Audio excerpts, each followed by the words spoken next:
Bismillahirrahmanirrahim. Assalamualaikum warahmatullahi wabarakatuh. Bismillahirrahmanirrahim. Alhamdulillahirabbil alamin, arrahmanirrahim, maliki yaumiddin, iyyaka na'budu wa iyyaka nasta'in, ihdinas siratal mustaqim, siratal ladzina an'amta 'alaihim ghairil maghdubi 'alaihim waladdallin. Amin. Alhamdulillah wa syukurillah. Alhamdulillahi rabbil alamin, wassalatu wassalamu ala asyrafil anbiya'i wal mursalin sayyidina Muhammad wa ala alihi wa sahbihi wa man tabi'ahum bi ihsanin ila yaumiddin. Rabbi shrah li sadri wa yassir li amri wahlul 'uqdatam min lisani yafqahu qawli. Subhanaka la ilma lana illa ma 'allamtana innaka antal alimul hakim. Wala hawla wala quwwata illa billahil 'aliyyil 'azim. Alhamdulillah, syukur pada Allah Subhanahu wa taala atas kurnia Allah, atas limpah rahmat Allah, atas izin Allah pada pagi Jumaat yang berbahagia bersamaan 2 hari bulan April pada hari ini, 2 April 2021, bersamaan 19 Sya'ban. Masya Allah, tabarakallah, 19 Sya'ban hari ini. Beberapa hari sahaja lagi, 10 hari lagi kita akan menyambut bulan mulia, iaitulah bulan Ramadan. Tetamu Ramadan akan datang bertamu dalam kehidupan kita jika Allah panjangkan usia kita. Dah cukupkah kita berdoa untuk sampai kepada Ramadan tahun ni? Masya Allah. Dari Rejab kita berdoa betul. 1 Rejab apa doa dia? Allahumma barik lana fi Rajab wa Sya'ban wa ballighna Ramadan. Kita minta Allah sampaikan kita pada bulan Ramadan. Dan sangat-sangat bersyukur. Cuba semua angkat tangan dan ucapkan Alhamdulillah ya Allah. Alhamdulillah ya Allah. Terima kasih ya Allah. Segala puji bagimu ya Allah. Engkau memberikan aku peluang lagi ya Allah, hidup atas muka bumi ini ya Allah. Betapa sekian ramai yang Engkau ambil ketika COVID-19, tetapi Engkau selamatkan aku ya Allah.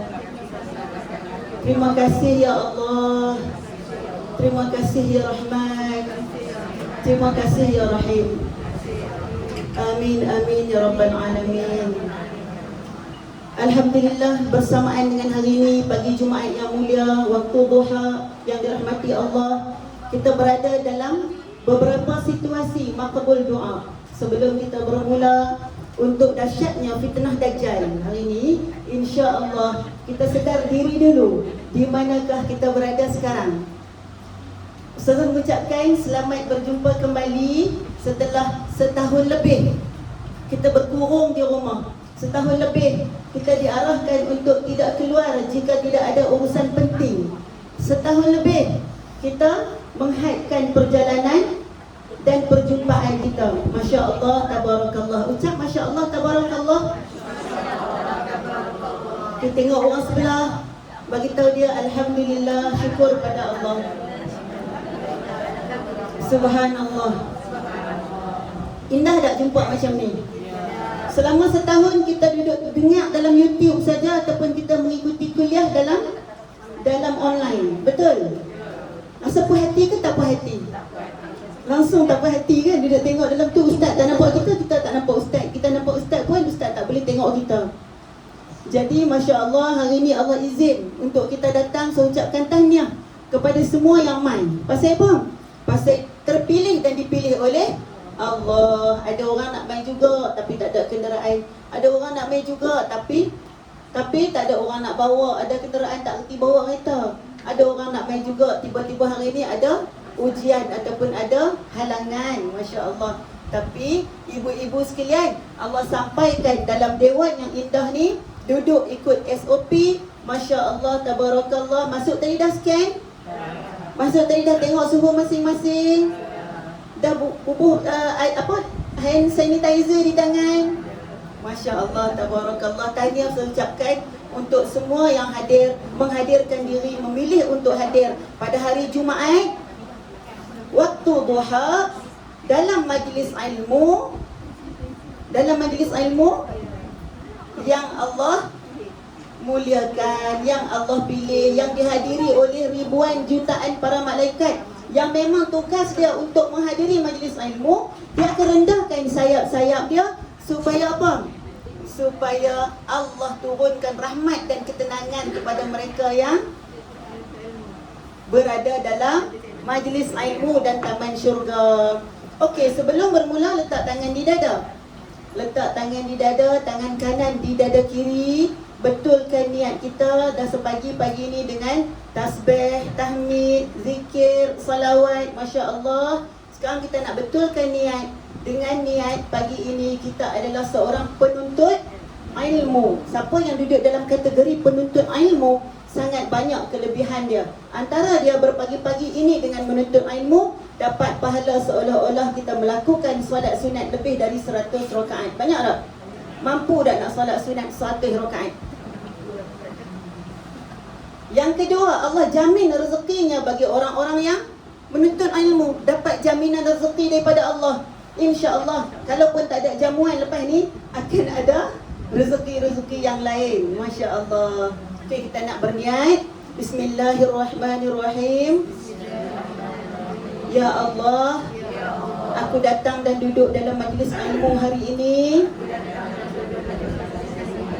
hanya untuk menuntut redha-Mu ya Allah, mendapat rahmat-Mu ya Allah, mendapat keberkatan dan manfaat ya Allah daripada ilmu ini. Masya Allah, kurniakanlah kepadaku ketenangan, kesihatan, kebaikan dunia dan akhirat. Ya Allah, betulkan hatiku hanya untuk-Mu, bukan untuk mengejar keduniaan ya Allah. Matikan aku dalam husnul khatimah. Ya Allah, terimalah daripadaku, pandanglah aku ya Allah. Walaupun amalku ini kecil, jadikan ia asbab rahmat-Mu, untuk Engkau pilih aku menjadi ahli syurga-Mu, mati dalam husnul khatimah. Amin, amin ya Rabbal Alamin. Alhamdulillah, syukur. Alhamdulillah, syukur ya Allah. Tengok orang sebelah bak dia, ya Allah syukurnya. Ustazah sangat yakin hati-hati semua telah dibersihkan pada hari ini. Hati-hati semua telah disucikan oleh Allah dengan zikir, dengan zikrullah, dengan salawat, dengan istighfar. Tu saja dalam hidup kita sebenarnya hari-hari. Tapi kalau kita kata takkan nak buat tu je hari, makan tak ke? Masak tak ke? Kerja tak ke? Masya Allah, semuanya hal akhirat atau hal dunia yang ditujukan untuk Allah Ta'ala, semuanya jadi akhirat. Hatta kita basuh pinggan, masak nasi, sapu sampah, serika baju untuk pakai pergi kerja, semuanya jadi amal akhirat kalau kita tujukan untuk Allah. Ingat, dalam hati kita, kita kena pasakkan hanya ada Allah dan Rasulullah saja. Ada siapa lah hati, cek tengok. Buka hati tengok, cek ada apa lah tu. Ada apa lah hati? Allah yang tahu, kita kena tahu. Kita kena tahu apa ada dalam hati kita. Sebab Allah kata, Inna Allah la yanzuru ila suwarikum. Aku tak tengok rupa parah kamu. Yang aku tengok adalah hati-hati kamu. Jadi kalau kita pun tak tahu pada hati kita, bagaimana nak bagi Allah tengok ni? Kita kena tahu apa ada dalam hati. Nak tahu tu macam mana? Seandainya sesuatu berlaku kat kita di dunia ni, atas kehidupan kita, di rumah kita, tiba-tiba pinggan kita beli mahal, pegang-pegang basuh pinggan, licin, perang, jatuh. Allah, rasa tak? Mahal beli ni, heret outlet dari Langkawi ni. Aku pal, aku korel. Kan? Awak lah terjatuh ni. Ya Allah, kalau kita bagi jatuh mungkin tak ada marah sangat. Kalau anak bagi jatuh, kalau suami yang leka bagi jatuh, apa kita rasa? Marah tak? Kalau marah, maksudnya dalam dada kita, dalam hati kita ada dunia. Ada pinggan, ada langsir, ada baramat, ada kereta, ada rumah, ada suami, ada anak. Ya, suami kita meninggal, contohnya sedih sampai tak mau pergi mana, tak mau buat apa, tak mau dengar apa dah. Sebab suami ada dalam hati. Memang suami ada dalam hati saja, tak letak di mana. Suami ada di mana? Dalam hati ke di luar hati kita? Dalam hati kita ni ada Allah dengan Rasulullah saja. Yang tu kita kena tempatkan sebenar-benarnya tu. Tapi kita tempatkan dunia dalam hati kita. Kereta kita baru beli, tiba-tiba orang belah belakang, pung, kemek. Allah, buta ke apa dia ni? Terbit marah ke orang kan? Maksud dalam hati kita ada dunia selain daripada Allah dan Rasulullah. Kalau kita ingat dalam hati kita ada Allah, apa pun berlaku kat hidup kita ni, semua dari Allah. Orang maki kita, kita pun senyum. Kita nampak Allah yang bagi kau ni maki aku, betul lah aku memang salah kat Allah. Tapi kita tak nampak Allah, kita nampak orang tu. Hang kata kat aku, hang ingat hang bagus sangat. Kita akan kata kat dia balik, betul? Jadi dalam hati kita ada siapa lah ni? Ada Allah dengan Rasulullah ke ada dunia? Campak tiga-tiga, kena buang dunia. Tinggal Allah dan Rasulullah saja, barulah kita akan tenang. Baru kita akan tenang. Allah sebut, ala bizikrillahi tatma'innul qulub. Sesungguhnya dengan mengingati Allah, hati akan jadi tenang. Nak ingat tu ingat macam mana? Bila kena ingat? Allah suruh ingatlah aku ketika tidur, ketika bangun, ketika buat semua benda kena ingat Allah ni. Macam mana ni? Habis nak ingat apa? Tak kena ingat Allah saja ni. Ketika mula-mula hati kita nak dilatih untuk ingat Allah, kita akan berlaku apa? Pergaduhan, persoalan, gelisah. Apa ni nak buat macam mana ni? Tak tahu direction, tak tahu jalan. Faham ke faham ni? Jadi, oleh sebab Allah nak isi dia dan Rasulullah dalam hati, Allah akan datangkan beribu-ribu bentuk ujian kat kita. Ujian kehilangan, ujian kesedihan, ujian kelaparan, ujian-ujian yang menyebabkan orang tak hargai kita, orang pandang lekeh kat kita, orang hina kita. Allah nak abang hang tu memang begitu, memang hang tu hina sebenarnya. Yang muliakan kita siapa? Allah. Allah boleh menghinakan, Allah boleh memuliakan. Masya Allah, tabarakallah sahabat-sahabat sekalian. Dan COVID-19 adalah satu ujian Allah kepada kita seluruh dunia. Kalau kita masih tak ambil ibrah, kita masih nak salahkan ni Cina lah ni yang buat main virus. Ni geng tabligh lah ni yang buat perhimpunan sampai jadi teruk di Malaysia. Ni geng tu lah. Semua kita nak salahkan orang lain, kita tak ambil ibrah bagaimana, kenapa Allah pilih kita untuk menghadapi situasi ini. Banyak orang yang gila dalam tempoh Covid. Banyak orang yang nak bunuh diri dalam tempoh Covid. Kita bunuh diri tak? Alhamdulillah hidup lagi hari ini. Banyak orang yang putus asa, tak tahu nak buat apa dalam tempoh Covid.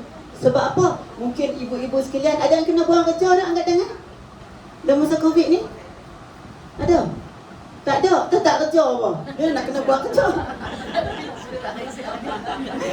Tak kerja, tak kena buang kerja kan? Masya Allah, kalau kita tengok di bandar-bandar besar, terutama di Kuala Lumpur, ramai sangat-sangat yang kena buang kerja. Tengok dalam berita tak? Pilot jual nasi lemak. Tahu tak pilot tu gaji dia berapa? Berpuluh ribu, belah-belah puluh-puluh ribu. Belah tu sikit lah, mungkin puluh-puluhan ribu. Tiba-tiba tak ada pendapatan. Betapa banyak syarikat-syarikat yang tutup. Jadi di situlah Allah mendidik kita. Mungkin orang kat Kulim ni tak terasa sangat. Orang suruh duduk rumah, duduk je lah.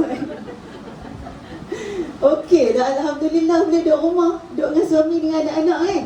Banyak kerja kita boleh buat di rumah. Banyak tak? Banyak, Masya Allah, tabarakallah. lihat COVID sebagai kasih sayang Allah.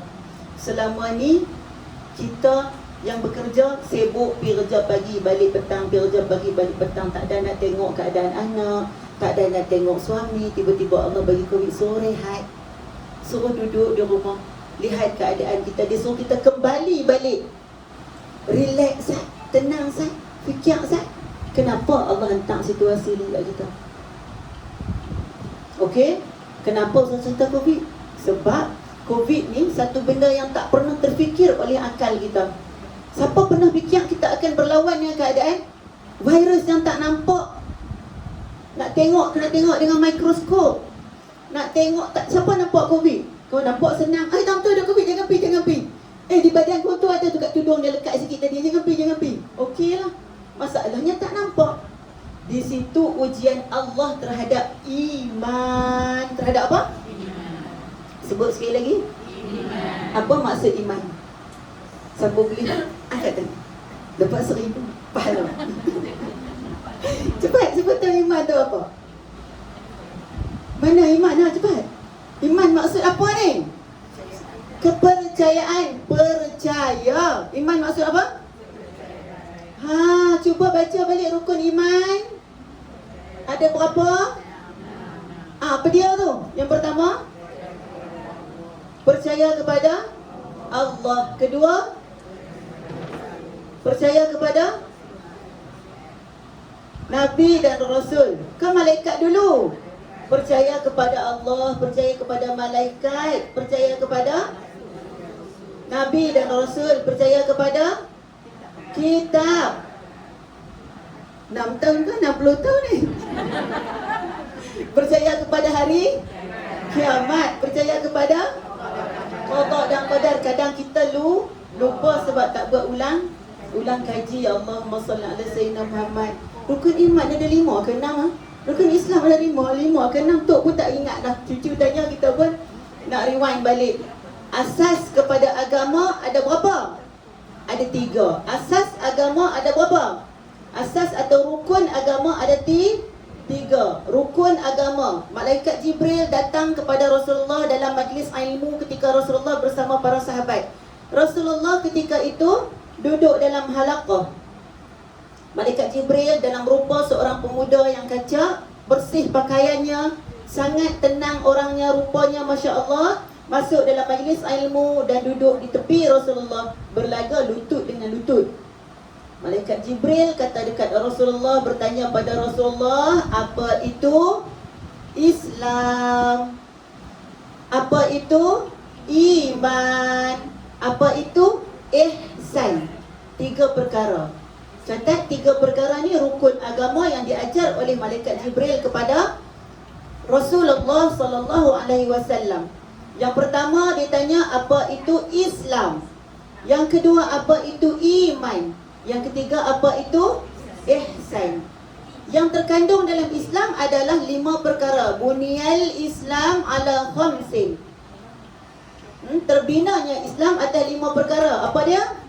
Syahadatu alla ilaha illallah. Apa dia tu? Okay, angkat tangan semua. Kita perbaharui syahadah kita. Bismillahirrahmanirrahim. Ashhadu an la ilaha illallah wa ashhadu anna Muhammadar Rasulullah. Aku bersaksi bahawasanya tiada Tuhan yang disembah melainkan Allah, dan aku bersaksi bahawasanya Nabi Muhammad itu pesuruh Allah. Yang pertama adalah pintu masuk kepada Islam, mengucap 2 kalimah syahadah. Orang nak masuk Islam mula-mula disuruh apa? La ilaha illallah, paling ringkas. Okey, yang kedua solat 5 waktu sehari semalam.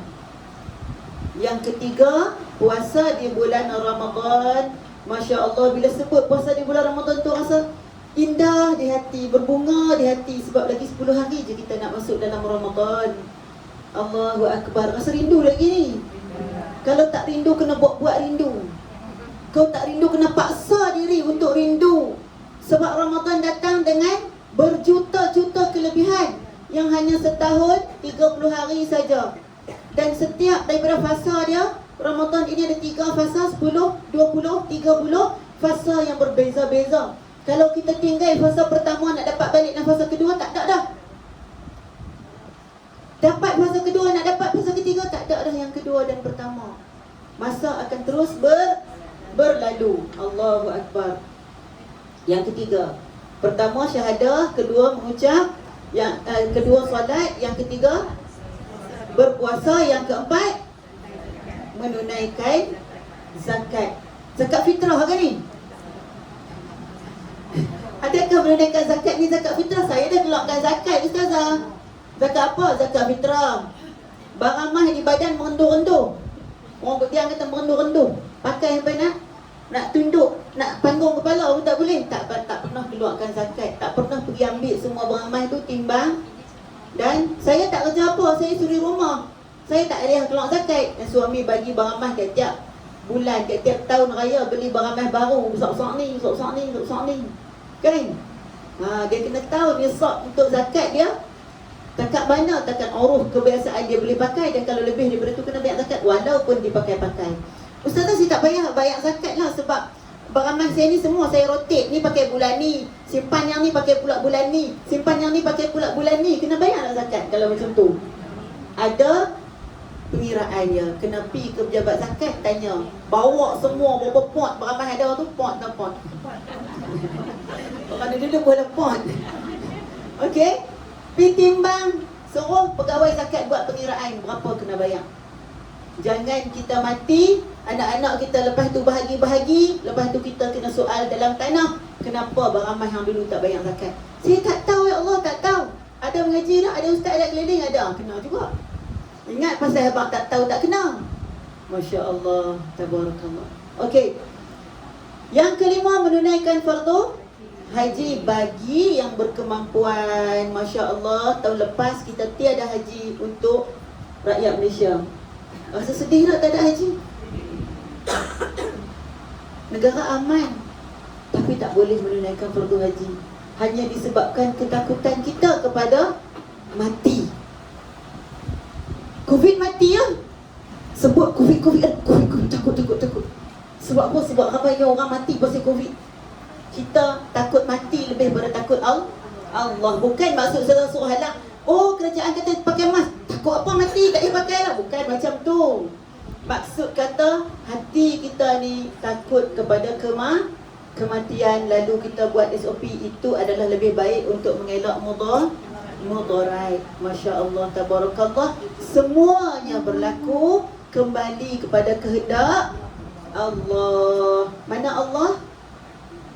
Allah mana? Allah dalam hati, Allah ada di mana-mana, Allah tidak bertempat, Allah tidak meliputi tempat dan masa. Masya Allah, tabarakallah. Siapa yang Allah ada di hatinya, siapa yang Allah ada pada dirinya, siapa yang nampak Allah dalam kacamatanya, kacamata hatinya, berbahagialah dia. Hidup bersama apa? Allah. Nak hidup tak dengan Allah? Rasa nak hidup dengan Allah? Ustazah ikhlas bagi tahu semua sahabat-sahabat, ketika susah barulah rasa, ya Allah, bantulah aku, ya Allah. Betul tak masa susah? Masa terlalu sempit, terlalu tertekan, terlalu tak tahu nak buat apa, baru keluar, ya Allah, bantulah aku, ya Allah. Selama ni Allah tak bantu kau.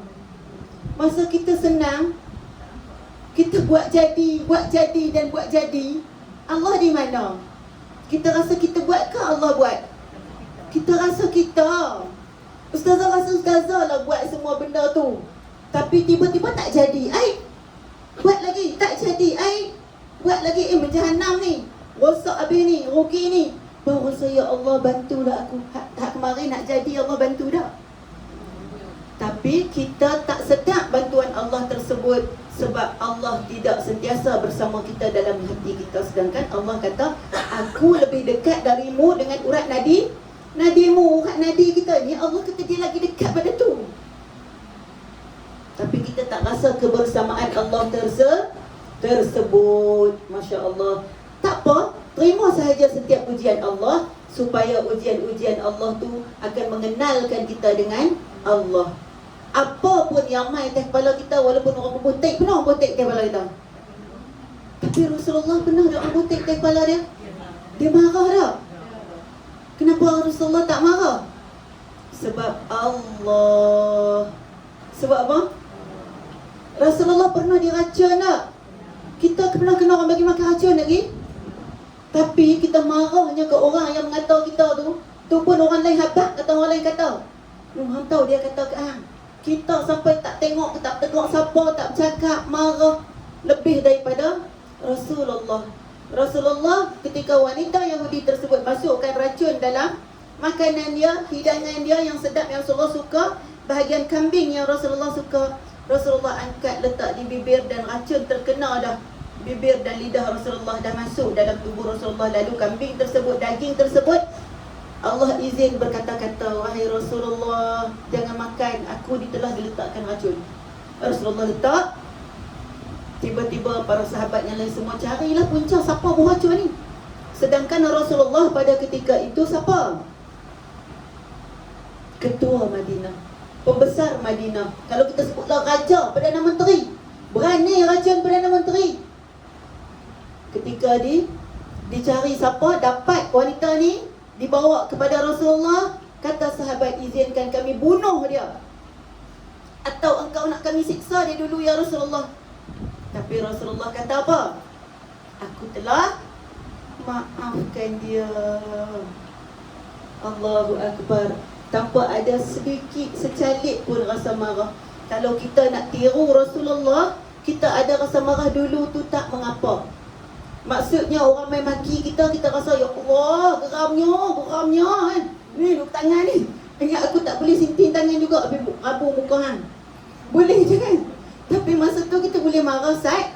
Tapi kembali balik, ya Allah, dia main ni dengan sebab Allah izin kaki dia main. Allah izin mulut dia berkata-kata untuk maki aku. Allah izin untuk semua ni berlaku. Engkau ya Allah, bukan dia ya Allah. Engkau ya Allah, bukan dia ya Allah. Pasakkan dalam hati kita untuk nampak Allah, nescaya hati kita akan tenang. Ubah wajah kita daripada marah kepada senyuman.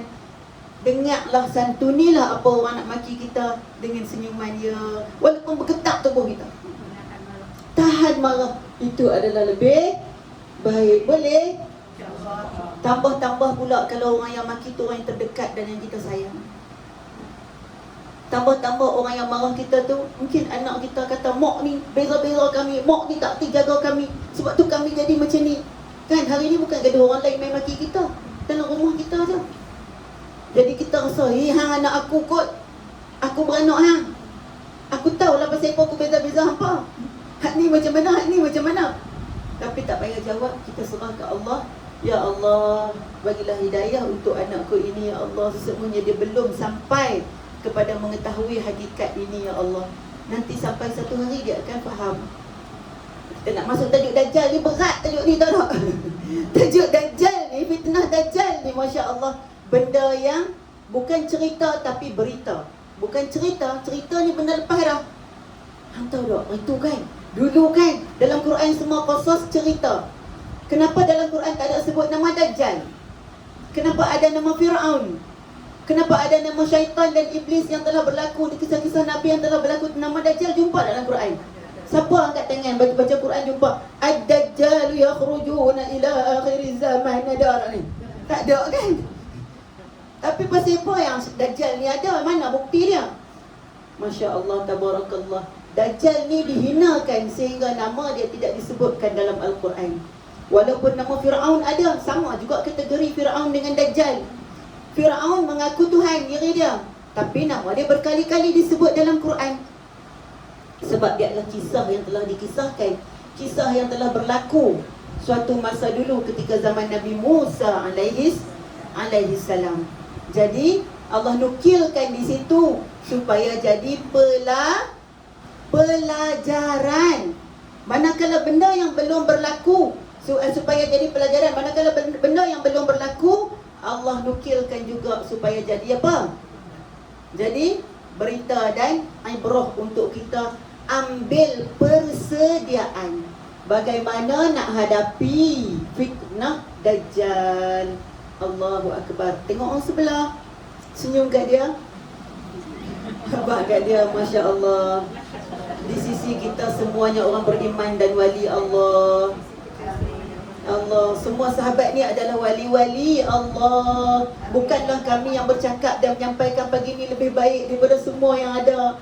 Semua yang ada ni lebih baik daripada ustazah. Semua yang ada ni lebih baik, lebih beriman, lebih, ya Allah, lebih banyak amalan daripada ustazah. Masya Allah, tabarakallah. Bukan hak cakap ni baik tau. Jangan kata, oh, dia boleh ustazah, dia tahu semua, dia reti. Kita tak reti. Tak. Ada orang reti tapi amalan dia sedikit.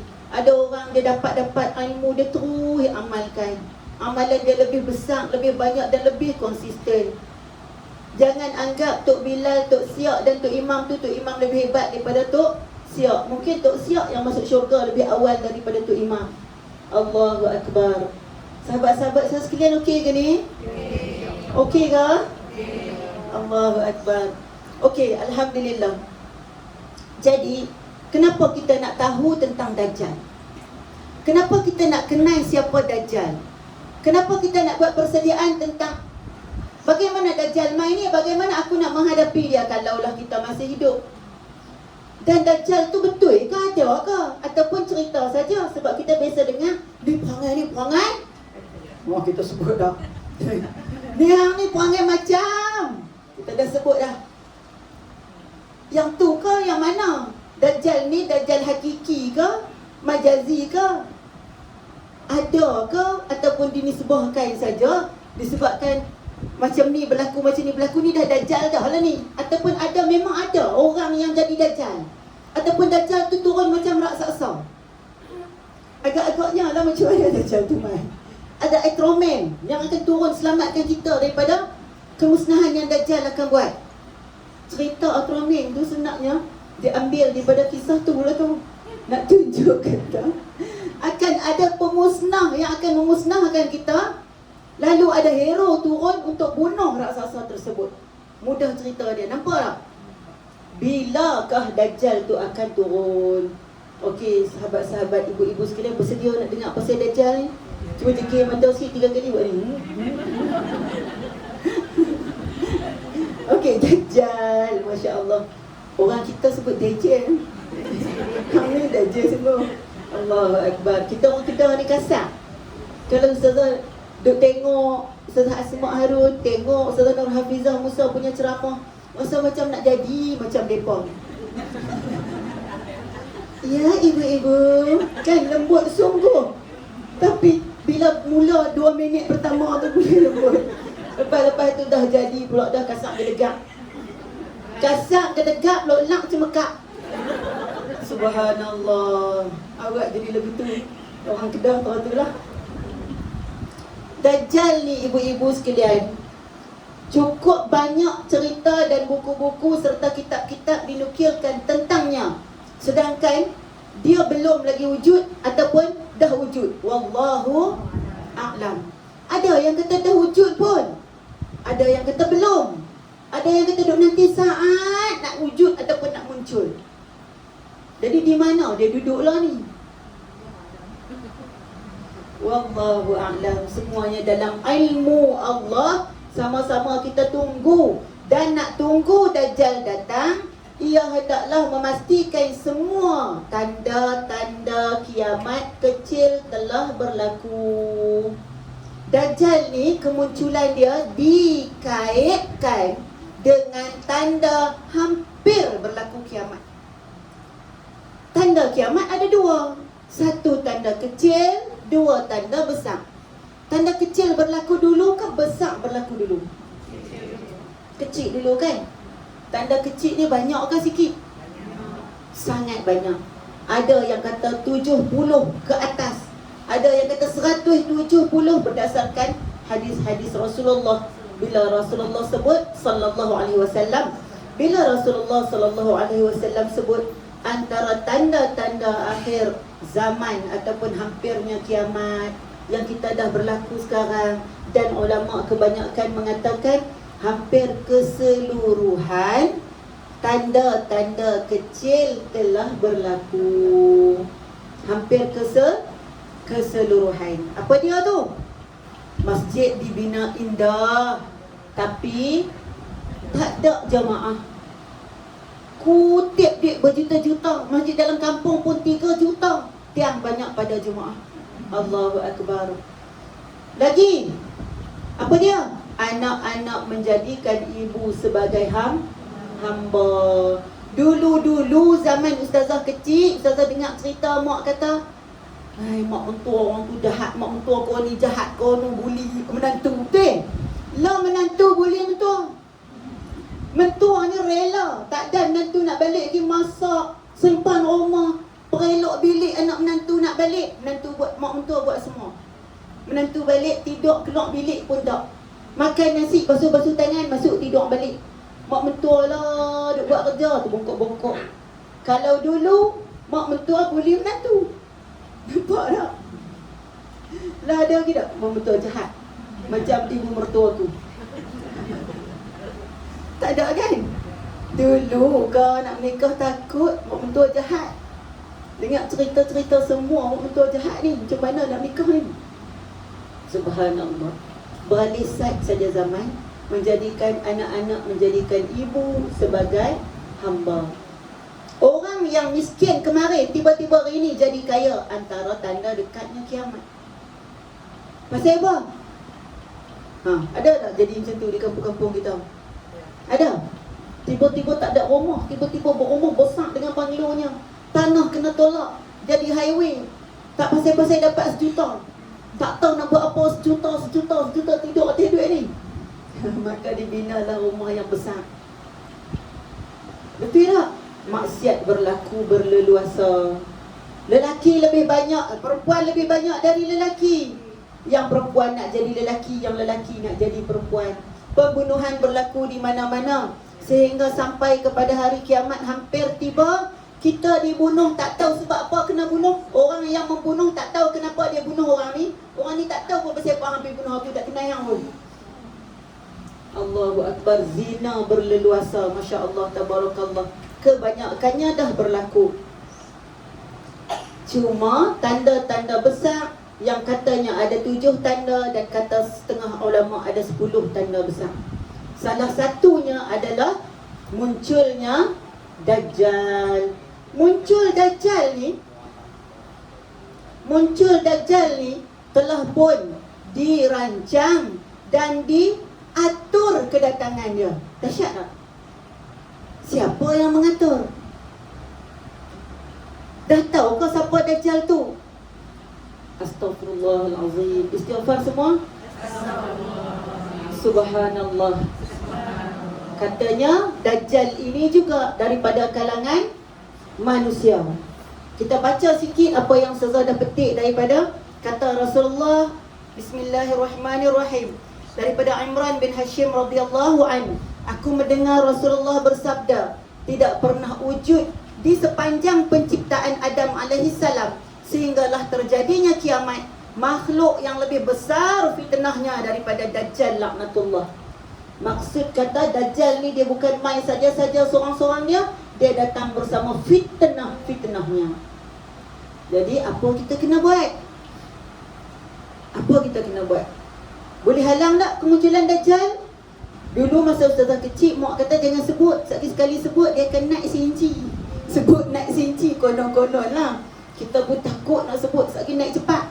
Lagi kerak sebut, lagi kerak, lagi cepat dia akan muncul seinci demi seinci duduk dalam tanah katanya. Allahu Akbar. Tapi Masya Allah, Tabarakallah, Dajjal laknatullah ini adalah daripada kalangan umat manusia yang mana diberitakan dia akan keluar daripada daerah kawasan timur. Beberapa kali dalam banyak hadis Rasulullah sebut dan menunjukkan isyarat ke timur. Mana timur? Mana timur? Mana timur? Kalau kita nak tunjuk lah timur ke mana? Belah mana timur? Belah tu. Kau belah belakang. Mana utara, mana selatan ni? Geografi tak lulus. Subhanallah, Rasulullah isyaratkan yang Dajjal akan timbul di kawasan, akan keluar di kawasan timur. Masya Allah. Dan dia adalah seorang lelaki yang katanya, kita kata Dajjal mata satu, betul? Mata dia dua, tapi rosak satu. Rosak dalam keadaan ada yang melukiskan, menceritakan dia rosak tu macam keluar sikit, tersembuai keluar dengan rupa yang sangat dahsyat, rambutnya kerinting. Allahu Akbar, takut kita. Dan pernah ada Rasulullah mengisyaratkan bahawa rupa Dajjal lebih kurang orang tu, Masya Allah. Jadi sahabat-sahabat saudara sekalian, Dajjal yang akan keluar itu adalah dalam kalangan umat manusia. Namun yang selalu kita duk sebutlah ni fitnah Dajjal ni berdasarkan kepada apa yang Dajjal ni akan buat nanti telah berlaku sebenarnya sekarang. Perangai-perangai kita, akhlak-akhlak kita telah pun jadi macam Dajjal. Dajjal belum keluar lagi. Sebab itulah yang dikatakan Dajjal ni keluar nanti dah siap bersedia bersama 70,000 orang tentera. Dalam hadis sebut ada yang kata 70,000 ni pakai baju berlapis-lapis, wajah berlapis-lapis dan memakai pakaian serba hitam.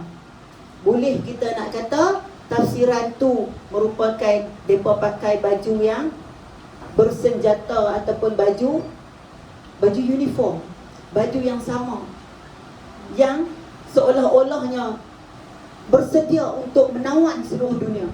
Dajjal akan berjalan ke seluruh dunia kecuali Mekah dan Madinah. Semua tempat dia boleh masuk, sahabat-sahabat sekalian.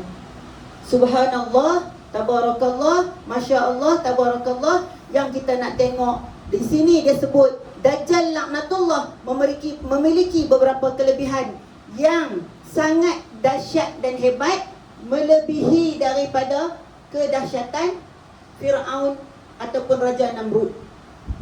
Dajjal Allah bagi dekat dia tentera 70,000 orang. Masya Allah, tabarakallah. Kita tak pasti daripada kalangan manusia ataupun jin ataupun syaitan. Tetapi yang pastinya dia akan dibantu oleh jin dan syaitan untuk menjayakan misi dia. Dan berapa hari Dajjal ni mai wujud atas dunia ni? Berapa lama ni? Berapa? Dalam hadis menyebut 40 hari. 40 hari ni, hari pertama satu hadis menyebut seolah-olah setahun. Hari kedua seolah-olah sebulan panjang masanya. Hari ketiga seolah-olah 1 minggu. Dan hari keempat sehingga 40 hari macam hari-hari biasa. Hari pertama macam setahun. Hari pertama digegarkan dengan datangnya Dajjal. Cuba kita bayang tiba-tiba turun raksasa depan hidung rumah kita. Apa kita rasa? Seminit raksasa duduk depan rumah tu kita rasa macam setahun tak? Bila raksasa ni nak pergi ni, habis-habis musnah ni. Begitulah antara banyaknya ulama membahas bahawa perasaan kita rasa macam lama.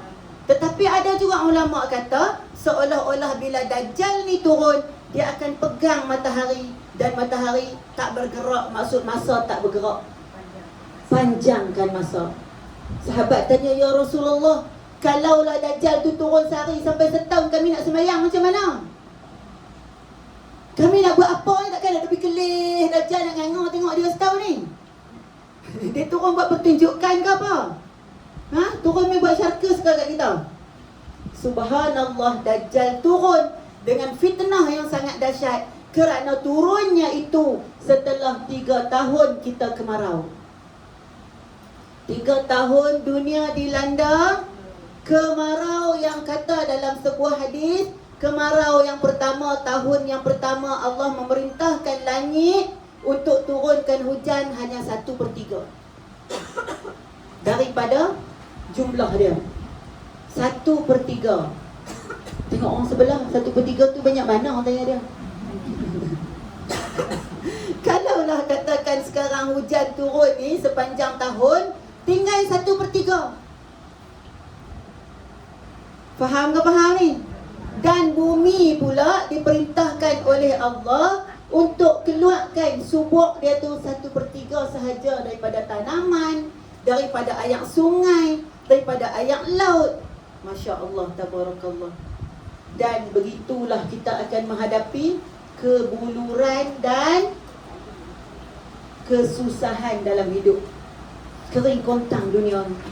Tahun kedua, 2/3 daripada hujan diperintahkan untuk jangan turun. Turun tinggal 1 bahagian saja. Tahun pertama 2 bahagian lagi turun. Ada 3 bahagian. Bahagi 3 hujan tadi. Tahun pertama dihilangkan 1 bahagian. Tahun kedua diambil lagi 1 bahagian. Sama juga dengan bumi, yang mana binatang ternakan semuanya mati kecuali yang hidup dengan izin Allah. Masya Allah, tabarakallah. Dan yang ketiga, tahun yang ketiga ni, Allah Ta'ala memerintahkan semuanya 3 bahagian tak turun dan tak keluar daripada bumi. Bayangkan bagaimana keadaan kalau kita itu berapa bulan kita hujan tak turun, jadi bagaimana? Habis hutan-hutan belantara pun terbakar. Habis pokok-pokok tak beracun pun mati, rumput-rumput semua. Bayangkan, kiranya hujan tak turun, air daripada bumi pun tak keluar. Dalam tempoh 3 tahun kemarau panjang sangat-sangat, tiba-tiba ketika itulah datangnya Dajjal membawa syurga kepada kita. Bawa syurga ni. Nak ayat apa? Orange. Lamanya tak jumpa ayat orange. Nak ayat apa? Air mengigau. Lamanya tak nampak. Ya Allah, duk rasa lagi, duk sedut tu sut masuk. Oh, sejuk sampai dalam perut, kan? Rasa-rasa dia semua cukup. Rasa lagi tiba-tiba Dajjal datang. Biasa dengar dah orang tua kata main berkandak. Biasa dengar tak ni? Wallahu a'lam bagaimana ilmu yang dapat daripada ibu-ibu, ayah, tok nenek kita dulu yang kata Dajjal main berkandak ni. Apa dia kandak? 1 ayak nanah darah, 1 ayak sedap berupa ayak teh air. Lagi ayak apa ni? Tak sedap. Ayak bandung, ayak melo air, ayak jagung. Oh, sedap-sedap semua tu kan. Pesanan Rasulullah kata, ingat elok-elok. Seumpama dalam satu hadis Rasulullah sebut, Dajjal akan datang dengan air dan dengan api. Dengan apa? Ayak dengan api. Di sebelah kanannya ayak, di sebelah kirinya api. Mai. Hampa lama dah ni, duk lapak ni. Hampa habis perut jadi buncit, kepala jadi besar. Kita tengok dah tempat-tempat kemarau jadi macam mana. 3 tahun kita melalui zaman kemarau yang dahsyat. Maka dia bawa mai, di sebelah kanan dia segala jenis ayak minuman yang sedap. Rasulullah kata, pilihlah, benamlah, loncatlah, tenggelamkanlah dirimu dalam api. Jangan pi ke ayak, masuklah api tu. Jangan pi dalam ayak, masuk dalam api. Abang orang sebelah pi dalam api nak kau nak. Abang tak? Cepat. Kerana api itulah air yang sejuk, api itulah syurga, api itulah sebenarnya nikmat. Dia bagi terbalik. Dia bagi terbalik. Hak kita nampak ayak tu adalah api neraka. Hak kita nampak ayak tu adalah nanah darah ayak tu lah, tu sedap tu. Hak tak sedap ni lah sebenarnya yang elok. Orang beriman sahaja yang tahu. Dia kata, besok dengarlah ustaz kata dulu, pi dalam api, jom kita pi dalam api. Nanti saat Dajjal kata ni pasal apa pakat nak masuk api ni? Ni kan ayat. Siapa habaq kat hampa masuk api ni betul? Oh, Ustazah Hajar beritahu itu ceramah surau Al-Huda dalam dewan. Ustazah kata pergi terjun api, jangan masuk layak. Mana Ustazah tu mana? Mati dah. Okey. Dia kata apa? Aku akan hidupkan Ustazah. Hampa tanya dia balik hari ni. Tanya dia tengok, betul ke suruh masuk api ke layak? Ustazah tu buta lah kot. Masa tu dia tak tengok ni keadaan kita hari ni. Sampai begitu, pada ketika itu dia hidupkan balik Ustazah dengan bantuan jin dan syaitan. Ustazah pun main lah dengan pakai purdahnya, yang muka bersihnya, senyum, apa khabar semua?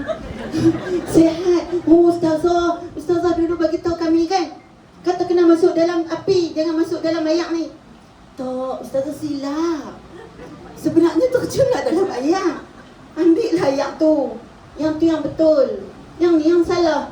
Kalau dihidupkan balik Nabi sekalipun, Tok Wan kita, Tok Guru kita sekalipun mai habaq masa tu, pilihlah api. Faham ke faham ni? Tolong sampaikan kepada anak cucu cicit kita. Mungkin zaman kita dah tak sempat nak dapat bertemu Dajjal. Nak bertemu ke Dajjal ni? Masya Allah, tabarakallah. Mau ke?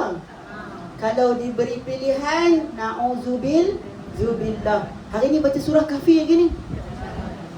Masya Allah, jangan tinggal. Jangan tinggal setiap hari kalau boleh kita baca 10 ayat pertama, 10 ayat terakhir. Dajjal mai dengan tawaran yang sangat dahsyat, sangat hebat. Dia mai, dia bagi dekat kita dalam keadaan lapang, dalam keadaan dahaga, dalam keadaan tak boleh. Tiba-tiba pada ketika tu ada seorang ustaz ke alim ulama bangun. Hang Dajjal, tengok di dahi hang ada perkataan kafir. Siapa nampak perkataan kafir itu hanya orang beriman. Dia kata, mana hang tahu aku Dajjal? Tu ada perkataan kafir di dahi hang. Lepas tu hang nak ikut aku ke tak ni? Ni semua yang duduk kat belakang ni nak ikut Tok Imam ni ke nak ikut saya? Dajjal kata, saya boleh bagi hampa kebahagiaan. Hari ni rumah hampa keban saya boleh buat balik. Esok tanaman hampa saya boleh bangunkan balik. Semua sungai-sungai yang kering saya boleh penuhkan balik air. Tok Imam ni boleh bagi apa kat hampa? 3 tahun dah hampa duduk kemarau ni. Hampa nak ikut dia ke aku? Kalau kita pilih Dajjal, amanlah kita. Ini adalah perumpamaan juga kepada, na'udzubillah, bukan nak bercakap tentang pemimpin, tapi mana-mana pemimpin yang memilih dia jadi pemerintah, hang parti mana, hang bukan parti aku, tak bagi. Sama panggil Dajjal lah tu. Nak abang tu lah. Dah ada Dajjal dah lah ni pun. Yang sama perangai, hang ikut aku, hang makmur lah. Aku buh turap tar elok-elok, bagi ayak masuk elok, bagi elektrik semua bagi pendidikan percuma. Tak ikut aku? Nak apa pergi kat hampa. Seumpama lagu tu, Dajjal kata, tak apa, tak mau ikut aku nak ikut Tok Imam ni. Suruh dia pergi tumbuh oleh pokok. Dajjal akan pergi tempat lain. Lalu tempat yang tak mau terima dia tadi akan jadi apa? Bencana. Dia akan turunkan lagi benda-benda yang lebih menyakitkan dan menyiksakan, benda-benda yang lebih mengharumkan kita. Akhirnya pakat-pakat lari man. Tak apalah, ikut hang lah, kami tak tahan dah ni. Allahu Akbar. Yang imannya tak kuat, kita akan ikut Dajjal. Dan pada ketika tu, apa makanan orang beriman? Orang beriman lari duduk di mana? Masjid, rumah-rumah Allah, berkumpul di sana. Dan kata Rasulullah, mereka tidak ada makanan, mereka tidak ada minuman, sebab mereka melawan Dajjal. Tapi makanan dan minuman mereka dikenyangkan dan ditenangkan dengan zikrullah. Subhanallah walhamdulillah wa la ilaha illallah, Allahu Akbar. Subhanallah walhamdulillah wa la ilaha illallah, Allahu Akbar. Mereka berzikir sampai kenyang. Allahu Akbar. Tapi sekelompok kecil sahaja. Yang ramai akan ikut siapa? Dajjal. Takut tak kita? Na'udzubillah. Sebab itulah dalam hadis Rasulullah suruh kita baca doa minta lindung daripada. Tengok jam kira apa dah. Kita habis kira apa? Dajjal. Rasulullah ajak kita doa untuk minta jauh daripada fitnah Dajjal dalam apa? Bukan sujud akhir, dalam tahiyat akhir. Selepas baca innaka hamidum majid. Baca apa? Ramai-ramai? A'udzubika min, jangan as'aluka minta. A'udzubika min. Yang pertama daripada apa? Yang pertama minta jauh daripada azab neraka. A'udzubika min azabil qabri wa min fitnatil mahya wal mamat wa min syarri fitnatil masihid dajjal. Ya Allah, jauhkanlah kami daripada fitnah. Yang pertama tadi daripada bukan fitnah, daripada azab kubur. Allahumma inni a'udzubika min azabil qabr wa min azab jahannam, ya, azab kubur, azab jahannam, azab neraka, wa min fitnatil mahya wal mamat, wa min syarri fitnati masihid dajjal. Kenapa dajjal ada masih ni? Masih ni makna dajjal ni mai tolong kita. Macam Masih Isa al-Masih. Tolong apa ni? Tolong hak tadi itulah. Tengah-tengah kemarau mai tolong bagi ayah. Tengah-tengah susah mai bagi tawaran-tawaran hebat. Siapa yang nak kena banyak? Na'udzubillahi min zalik. Diberitakan para wanita lah yang paling ramai jadi pengikutnya. Pelik tak? Tak pelik kan? Kalaulah Tesco buat 50%, lelaki pergi ke wanita pergi? Ni periuk belanga ni nak makan masa bulan puasa ni. Tawaran hebat 80%. Kita tak apa pergi dulu kan suami kita tak apa pergi dulu? Kita. Sebab tu juga ada satu hadis sebut, wahai lelaki-lelaki, suami-suami, ketika datangnya Dajjal, ikatlah anak dan isterimu di rumah. Tak bagi keluar. Kalau kita keluar, kita akan jadi penghasut kepada suami kita. Bagaimana Hawa hasut Adam untuk makan buah hul. Abang ambil lah, abang tak tahan ni abang. Laki boleh tahan lagi, beda dia. Tapi bila tengok suami isteri dengan anak-anak ni duk merayu, hai ya Allah, tak tahannya tengok bini aku lama dah lapang. Ambil bila ambil sahaja, itu tawaran daripada Dajjal. Aku adalah Tuhan. Aku adalah Tuhan. Dajjal kata tak ada Tuhan melainkan aku. Nah, sign agreement. Allahu'alam, nak ada agreement ke tak? Contoh macam tu lah. Siapa nak bantuan? Ni di sini meja bantuan. Esok rumah akan diperelokkan. Mungkinlah dalam situasi lah. Jadi nah, sign borang. Ambil borang. Bini pun tarik tangan laki, tarik tangan laki. Ni Dajjal ni, yang Dajjal abang tahu. Dulu abang ngaji. Dok abang Dajjal apa dia mai tolong kita abang oi. Dia mai bagi macam-macam, takkan Dajjal kot. Nampak tak? Allahumma salli ala sayyidina Muhammad. Setahun, sehari bagaikan setahun akan kita lalui ketika datangnya Dajjal pada hari pertama dia. Dia bermaharajalela selama 40 hari tu. Tak ada orang boleh tank dia. Etromen tak dicipta lagi, tak turun lagi. Masya Allah, tabarakallah. Jadi fitnah, Allahu Akbar.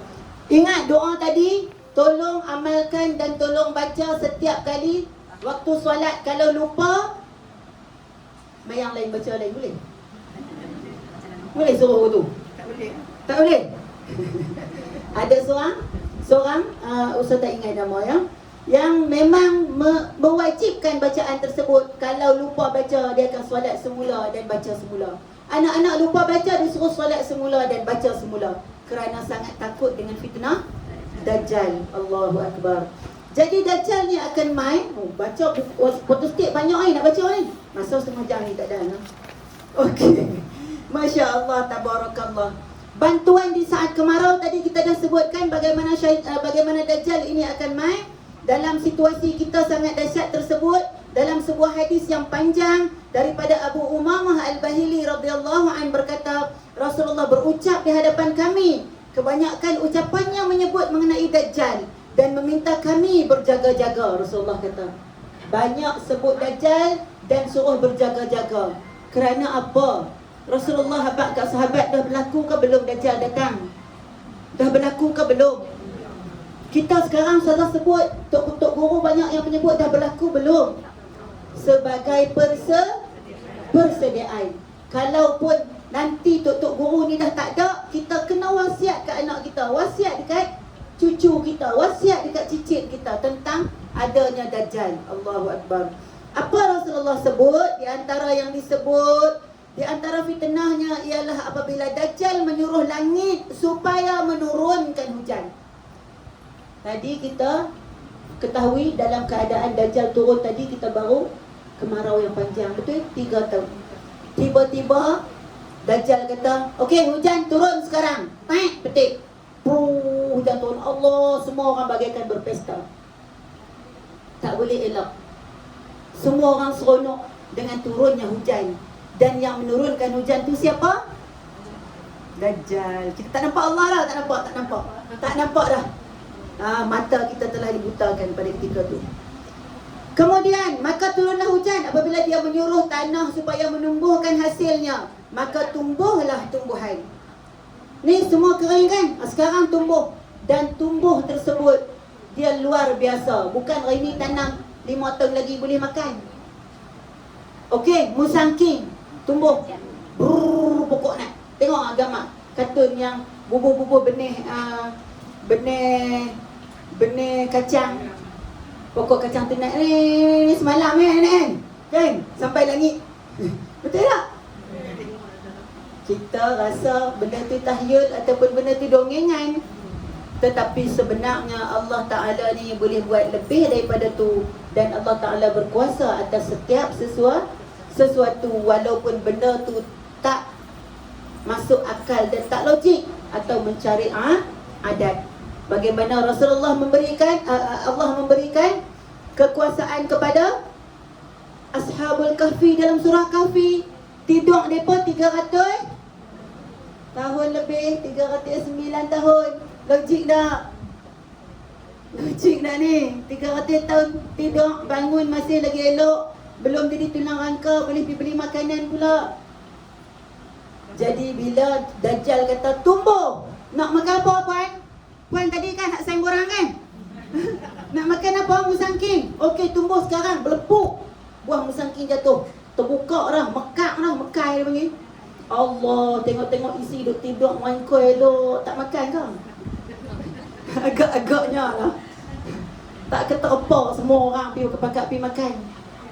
Subhanallah. Begitu sekali dalam hadis Rasulullah sebut, supaya menumbuhkan hasilnya maka tumbuhlah tumbuhan.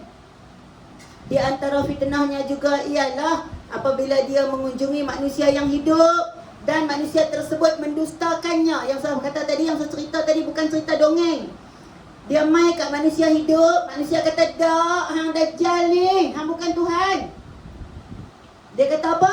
Maka tiadalah yang tinggal padanya, semuanya musnah. Di antara Masya Allah, yang hidup dan manusia tersebut mendustakannya, maka tiadalah yang tinggal padanya. Maksudnya siapa yang mendustakan dia, dia akan apa? Akan musnahkan, akan matikan, akan bunuh orang tu. Maka tiadalah yang tinggal padanya, semuanya akan musnah. Di antara fitnahnya juga ialah apabila dia mengunjungi orang lain, lalu orang lain tersebut beriman dengannya, maka dia akan menyuruh langit menurunkan hujan. Lalu turunlah hujan serta-merta dan menyuruh tanah di situ supaya tumbuh tanaman. Lalu tumbuhlah tanaman. Masya Allah, tabarakallah. Ni di sudut kekuasaan yang Allah bagi dekat dia untuk sementara. Yang kedua, syurga, neraka dan menghidupkan orang mati. Masya Allah. Dajjal ni Allah bagi dekat dia pada ketika itu izin untuk mengadakan syurga dan neraka serta menghidupkan orang yang mati. Sebenarnya yang dia buat tu hanyalah apa? Tipu daya magic daripada bantuan syaitan dan jin. Subhanallah. Kita baca satu lagi hadis daripada Salamah bin Al-Aqwa bahawa Rasulullah sallallahu alaihi wasallam bersabda mengenai Dajjal. Bersama Dajjal ada 2 gambar, sebuah gambaran syurga dan sebuah lagi gambaran neraka. Bersamanya juga syaitan-syaitan yang menyerupai manusia-manusia yang telah mati. Yang ni yang sebut tadi tu. Ustaz apa duk rajin sebut pasal Dajjal? Ustaz Auni, keluar Ustaz Auni. Abang, ni bukan Dajjal, silap kenyataan saya yang dulu di Padam. Ni sebenarnya Tuhan. Mai Ustaz pula, Ustaz Fawaz pula. Tu Ustaz Fawaz pergi tanya dia, aku syaitan, aku ni Dajjal ke aku ni Tuhan? Takut kita pada ketika itu jika iman kita yang tadi yang kita tak pasak betul-betul iman dalam hati, kepercayaan dekat Allah. Kita tak tuntut ilmu banyak-banyak hari ini. Kita tak berzikir banyak-banyak dekat Allah. Kita tak bersama Allah dalam hati kita. Semua kita nampak orang tu. Semua kita nampak siapa salah? Jiran sebelah salah. Kerajaan salah. YB tak turun untuk ambil tahu pasal kita. Siapa lagi salah? Semua kita tuding tangan ke orang, semua orang salah. Kita betul belakang. Kan? Tak nampak Allah yang jadi asbab sahaja orang-orang tersebut untuk Allah uji iman kita. Nampak tak ni? Nampak ke nampak? Takut ke tak takut? Takut kat siapa? Takut Allah. Sebab semua ni Allah dah atur pada masa ada yang tertentu akan keluar, seperti mana yang Allah dan Rasulullah ceritakan. Tidak ada satu pun yang bersalahan. Okey. Jadi apa dia kata? Gambaran syurga dan neraka, sebuah lagi gambaran neraka bersamanya juga syaitan yang menyerupai manusia yang telah mati. Mereka berkata kepada manusia yang hidup, adakah kamu kenal saya? Akulah saudara kamu, atau bapa kamu, atau saudara mara kamu. Lalu manusia hidup tanya, bukankah hang mati dah?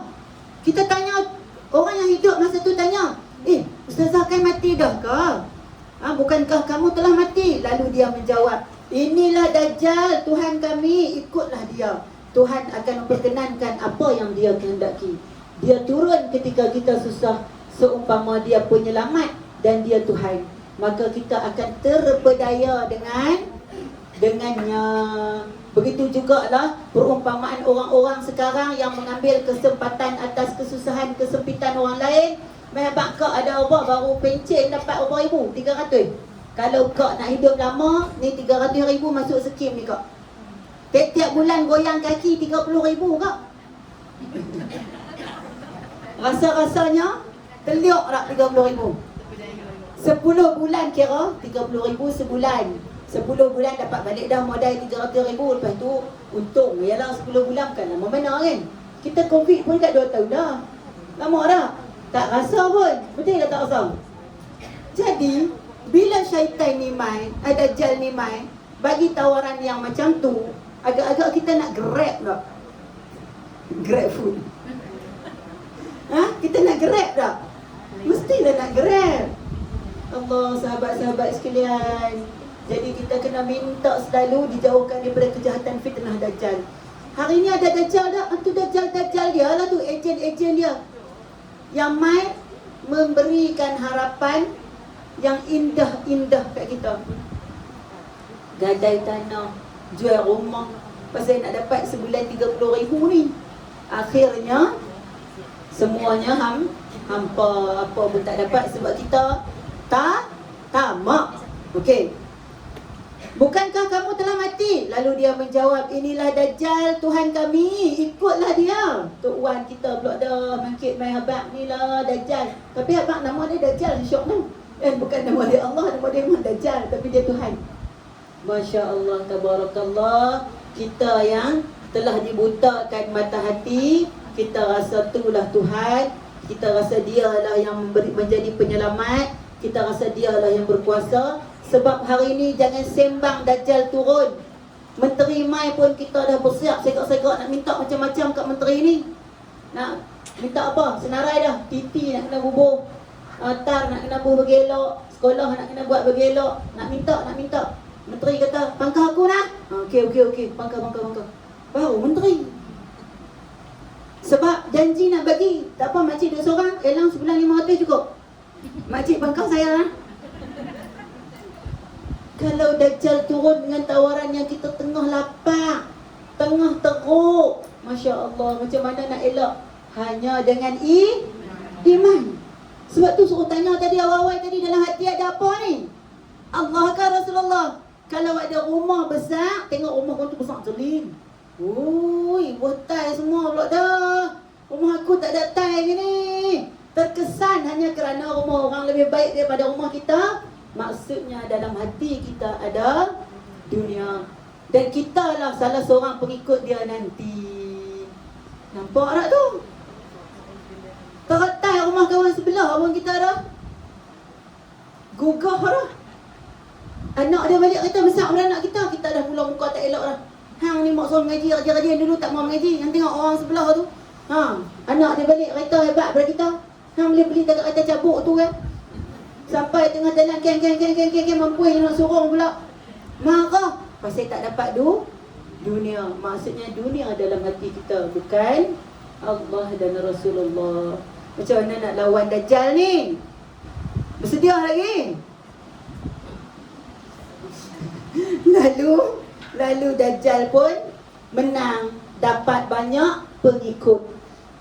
Kecuali lah segelintir kecil sahaja daripada orang-orang yang beriman yang akan tetap dengan keimanan, tetapi mereka tidak dibiarkan begitu sahaja oleh Dajjal. Mereka akan disiksa. Mereka akan disiksa dengan sepenuh-penuh siksaan. Orang lain yang tengok kena siksa, adakah kita akan berani lagi nak kata tak? Berani tak? Tak berani. Dah lah tak bagi makan. Kalau dia ambil bara api buah dalam mulut, bara api ni letak di badan kita, macam mana?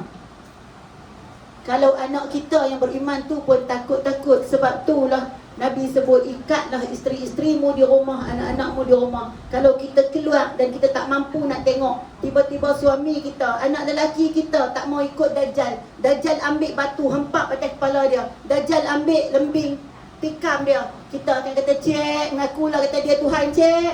Mak dia ada ni, mengaku bila. Kan? Orang perempuan ni hati dia lembut. Hati dia tak tahan. Diri dia boleh tahan lagi. Siapa yang sekuat masyitah? Siapa yang sekuat masyitah? Yang sanggup untuk terjun dalam ayat yang sedang menggelegak mendidih untuk mentauhidkan Allah. Ada anak kita hari ni macam tu. Pistol tak ni? Abang. Abang, aku Tuhan ke? Allah Tuhan. Kalau mengaku, tapi ada hadis kata kalau aku mengaku pun dalam hatiku beriman, aku dapat masuk syurga. Mengaku bila? Sebenarnya iman kita tak kuat. Kita tak sanggup nak mempertahankan Allah. Tak sanggup. Sanggup tak? Semua puasa. Semua tak puasa. Makan depan kita hang seorang yang puasa boleh. Allah, macam-macam makanan yang kita suka, semuanya tunjuk depan hidung kita. Kita terpaksa puasa. Agak nak mitik liap tengok dia makan. Sedapnya. Buka lah. Kan? Tak tahannya. Ya Allah, tak tahannya. Kita ni orang perempuan. Sebab tu orang perempuan yang paling ramai akan ikut Dajjal. Na'udzubillah min zalik. Seumpama perempuan lah paling ramai yang dilihat oleh Rasulullah berada dalam neraka. Nampak dah? Kita paling ramai main mengaji kan? Awak kita masuk neraka banyak ni. Orang lelaki hantar ya. Lepas tu pergi kedai kopi, makan-makan, ambil kita pula. Kita main mengaji, balik. Abang tak tahu tadi, sedap lah ceramah tadi. Tu noh. Lepas tu, tengok lelaki tak kenal lagi, kita mula belagak hebat pada dia dah. Jadi apa jadi kat kita? Habis pahala. Masya Allah. Dalam hadis ni digambarkan bagaimana syaitan bersama Dajjal untuk menyesatkan manusia. Dajjal ni tidak bersendirian. Okey? Daripada Abu Umamah Al-Bahili radhiyallahu an, beliau berkata, Rasulullah sallallahu alaihi wasallam berucap di hadapan kami. Kebanyakan ucapannya menyebut berkaitan dengan Dajjal dan meminta kami berjaga-jaga. Yang ni kita dah baca tadi, tapi ni sambungan dia lagi ya. Di antara fitnahnya ialah apabila dia, iaitu Dajjal, berkata kepada orang jahil, adakah kamu ingin lihat aku membangkitkan ibu bapa kamu yang telah mati? Adakah kamu akan beriman denganku? Orang tersebut kata, ya. Maka pada ketika tu dia uji kita. Hang rasa aku ni Tuhan ke tak? Tak, hang bukan Tuhan, hang Dajjal. Ni kalau aku bagi hidup orang mati ni agak-agak hang, orang lain boleh bagi hidup tak? Melainkan dia tu Tuhan. Kalaulah aku boleh bagi hidup ibu bapa hang yang telah mati, adakah hang nak beriman kat aku? Kita pun kata try lah bagi hidup, tengok aku nak tengok. Ataupun kita kata ya, tak apa, hang hidup tengok sekali aku beriman dengan hang. Lalu, adakah kamu akan beriman denganku? Dia tanya. Orang tersebut berkata ya. Lalu 2 ekor syaitan menyerupai bapa dan ibunya lantas berkata, wahai anakku, berimanlah dengannya, sesungguhnya dialah Tuhan. Mak pak kita pula bangkit, habaq kata yang tu Tuhan. Rasa lagu mana kita masa tu? Lah kita ni duduk dalam alam yang tak ada situasi tu. Kalau kita duduk dalam tempat dan situasi tu, dalam keadaan panasnya, dalam keadaan lapaknya, dalam keadaan huru-hara, tak ada siapa mai tolong kita. Kerajaan buat pembenihan awan pun tak menjadi, hujan tak turun, nak salur air, paip je, batang paip je ada, air tak terbit. Tiba-tiba ada seorang mai mengaku boleh bantu kita pada ketika tu. Tuhan lah gemaknya mai menjelma jadi orang ni. Kita mungkin dah melupakan kisah Dajjal. Na'udzubillah min zalik. Jadi kita kena tolong diri kita, perkemaskan amalan-amalan kita. Hari ni yang kita kena balik buat apa dia? Yang pertama buat apa? Terus menggali ilmu, mengambil ujian-ujian sebagai ibrah atau sebagai landasan dan jalan untuk kita kenal Allah Ta'ala, untuk kita faham diri kita lemah. Tiba-tiba tengah-tengah kaya jatuh bankrupt, miskin, tengah dapat gaji 20,000 sebulan, sekupang pun tak ada. Terpaksa jadi grab food, terpaksa jadi apa? Food panda. Grab food buat dah food panda. Terpaksa jadi bawa grab. Rumah kena lelong. Ustazah melihat sendiri bagaimana sahabat Ustazah 2-3 orang usahawan di Kuala Lumpur yang gulung tikar, apa pun tak ada. Sehingga hutang berlambak-lambak, sehingga jadi apa? Orang sebut depression tu, anxiety, ketakutan terhadap benda yang berlaku ni. Masya Allah. Lupa ke Allah, menyalahkan orang ni. Kerajaan tak bantu. Pasal apa ni? Negeri tu bantu, negeri ni tak bantu. Menyalahkan situasi. Tu baru sikit. Sikit. Jadi kita kena ambil semua yang berlaku dekat kita hari ni sebagai Allah, ya Allah, jalankanlah kepadaku, lalukanlah kepadaku, sampaikanlah kepadaku ulama, guru-guru, murabbi, mursyid yang menunjukkan siapa diriku dan kekuasaanmu, ya Allah. Perkenalkan dirimu kepada kami, ya Allah, supaya kami mengenalimu lebih dari diri kami. Kalau kita tahu yang wujud hanya Allah, adakah kita terkesan dengan semua yang berlaku? Wujud hanya Allah. Kita wujud dah. Kalau kita wujud, Allah wujud, kita wujud dah. Yang wujud hanya Allah. Kita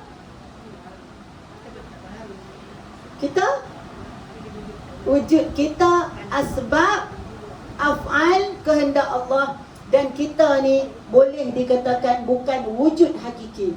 Wujud kita ni hanya sekadar wujud sebagai medan ujian sementara untuk kita, yang kita kena merasakan wujud kita ni sebenarnya tidak wujud. Sudah. Apa wujud tak wujud nak ni? Hang wujud kan tak wujud? Yang ada ni siapa ni? Wujud ke tak? Wujud kita kerana Allah berkehendak kita wujud. Dan apa yang berlaku atas diri kita, perjalanan hidup kita, segala-gala yang kita tempuh adalah dengan kehendak Allah. Jadi tak ada kemarahan, tak ada kerisauan. Jadilah waliullah, pembantu kepada agama Allah. Serahkan hidup kita kepada Allah. Mailah apa ujian pun tidak terkesan dengan ujian-ujian tersebut. Tapi kita kena lalui dulu jalan-jalan dia. Tu maksudnya orang kata apa? Oh, nak jadi orang yang Allah kasih kena baca istighfar 1000 kali. Bacalah. Walaupun pada ketika baca tu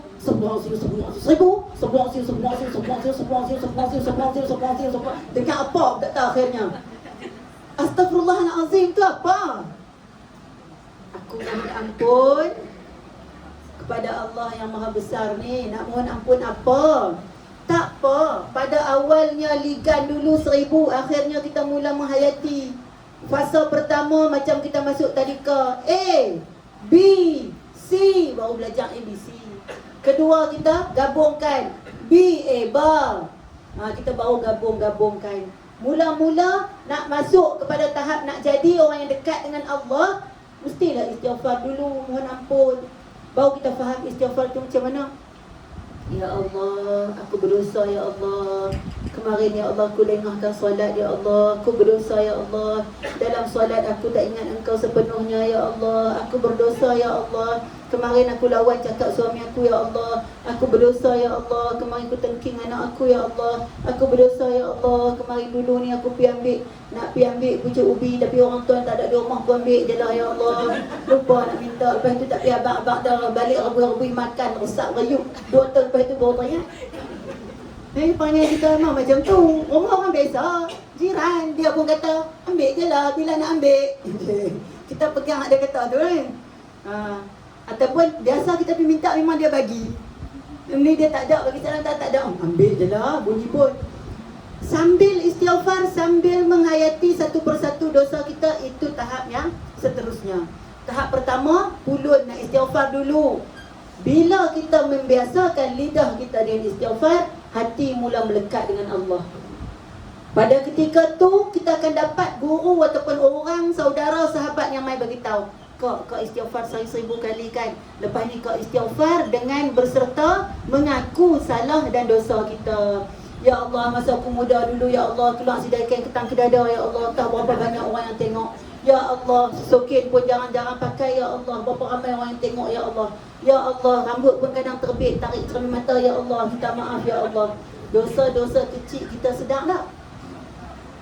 Ya Allah, mata aku pernah tengok, ya Allah, orang duk bergencok-gencok, ya Allah, tak pakai baju. Ya Allah, mata aku pernah tengok orang berpeluk-pelukkan, tak pakai baju. Mulut aku pun lancang kata dekat dia, ya Allah, apalah, mereka ni tak ada iman. Mata duk tengok situ lah, gambar Hindustan. Kan? Oh, seronok dia saling baju lain pula dah. Duk tang lain pula dah. Tu kita tu. Jadi pengarah nombor 2. Tapi tengok juga. Sampai habis. 3 jam tak sedap. Dia tu pening lah tengok Hindustan. Rasa duduk tempat Hindustan kita pun. Nampak je bunga banyak macam zaman lah ni. Macam Hindustan punya filem. Ada orang duk bubuh post pokok-pokok yang bunga jatuh-jatuh tu, macam bunga sakura tu. Kita pun pergi lah tengok gambar kawan kita post. Macam dalam gambar Hindustan lah. Maksudnya kita pernah tengok lah tu gambar Hindustan tu. Subhanallah, Wallahu Akbar. Jadi ni nak hadapi fitnah Dajjal ni, sekarang ni kita kena alert ataupun sedap, ataupun kena apa orang putih panggil? Aware. Kena peka. Kena peka dah. Dia bukan peka lah, kena peka. Peka ni maksudnya kita dah sedap di mana aku lah ni. Hak nak menghadapi tu bukannya orang perseorang, bukannya dalam bentuk jemaah. Kalau kita orang perseorangan tak kuat. Maksud orang perseorangan kita adalah diri kita, persediaan kita, bagaimana kita. Boleh? Masya Allah, tabarakallah. Okey? Dalam hadis lain menceritakan Dajjal mempunyai sihir yang dilihat boleh menyembuhkan penyakit. Agak-agak seandainya 3 tahun kemarau, banyak ada penyakit datang. Terlalu banyak. Jadi dia main-main. Tengok hadis ni sebut daripada Hasan bin Samurah bin Jandab radhiyallahu an, Nabi SAW pernah bersabda, sesungguhnya Dajjal itu pasti akan muncul. Dia mengalami kecacatan pada mata kirinya. Ingat, mata kiri dia, yang terdapat daging timbul di bahagian tersebut. Dia mampu menyembuhkan sopak dan kusta. Tahu penyakit sopak ke? Penyakit apa tu? Kulit. Kusta, penyakit kulit kan. Dia boleh menghidupkan orang mati. Maksud sopak dengan kusta ni sehingga kan dia susah nak sembuh, sehingga kan di negara kita pun ada pusat kusta negara, di Sungai Buloh tu. Dia susah nak sembuh. Jadi kalau habaq dia boleh sembuh sopak dan kusta, hebat tak? Hebat. Pasal penyakit yang sukar sembuh, yang jarang-jarang dapat ubat pun, Dajjal boleh sembuhkan.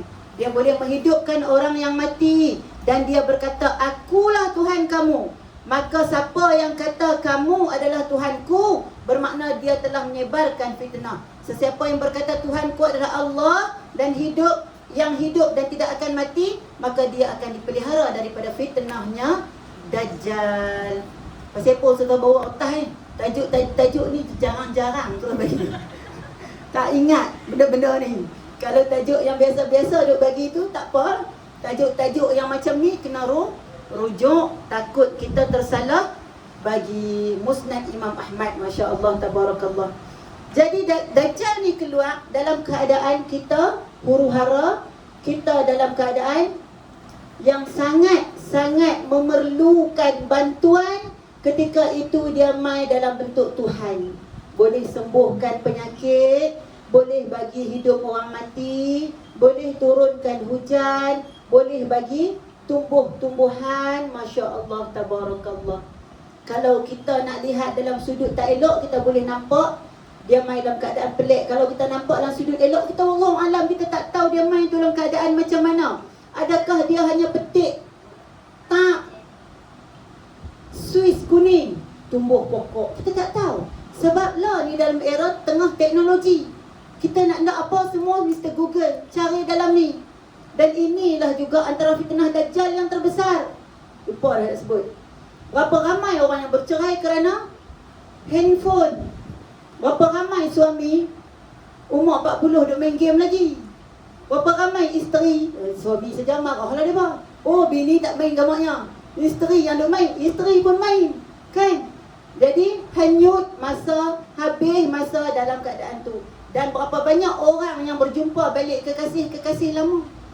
Dengan handphone ni jumpa. Teringat terus umur 18 tahun. Sedangkan masa tu dah dekat 80. Tapi jasad saja tua. Roh hati duk muda, duk teringat macam baru kemarin. Kontak lah. Bila kontak, syaitan juga akan membubuhkan dia punya kuasa dia. Bunga-bunga indah akan berlaku dalam tu. Jadi sahabat-sahabat sekalian, banyak yang kita nak bincangkan, sebenarnya tak cukup lah untuk 2 jam. Kalau kita nak bicarakan tentang Dajjal ni, tu belum lagi spesifik rupa dia, tang mana dia keluar, macam mana lepas tu pemerintahan dia, kemudian pengikut dia, kemudian dia pergi mana sampai ke mana, kemudian siapa yang akan turun untuk bunuh dia, di mana lokasi dia kena bunuh, panjang cerita dia. Sehinggalah dikitabkan, dibukukan. Ada buku yang khusus yang membicarakan berkaitan dengan Dajjal sahaja. Rupa dia saja pun, nak bicara tentang rupa dia saja pun ada berpuluh-puluh buah hadis. Nak bicara tentang kekuasaan yang dia dapat pun ada banyak hadis. Masya Allah, tabarakallah. Jadi hari ini Ustazah nak semai ni, yang kita dapat satu, apa kita kena buat?